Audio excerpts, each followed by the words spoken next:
A month ago, she did some more shit. Now today she come block my driveway off so nobody can't come through. Talking about she ready to die with her kids in the car. Numerous celebrities have experienced stalking, and American rapper Boosie Baddaz appears to be among them. Recently, the rapper had to contact the police regarding a woman who was reportedly stalking him. According to Boosie, the woman drove to his house with her kids and blocked his driveway. Footage apparently captured by Boosie only shows a glimpse of the alleged stalker's feet as he recounts multiple instances of harassment. You know she crazy. Bitch got on socks and heels. You know she crazy. They just walked the kids in the car, bro. They just put the kids in that car, bro. They need to take them damn kids from her. I adopt them kids.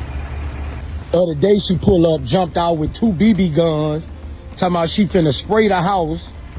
The day before that, after that, she jumped out again with 2 BB guns and tried to walk up on Tootie. Nigga finna put her up. Last week she came again talking about we married and I bought her $20,000 earrings. A month ago, she did some more shit. Now today she come block my driveway off so nobody can't come through. Talking about she ready to die with her kids in the car. Stalker ass bitch. This is Daytime Exclusive.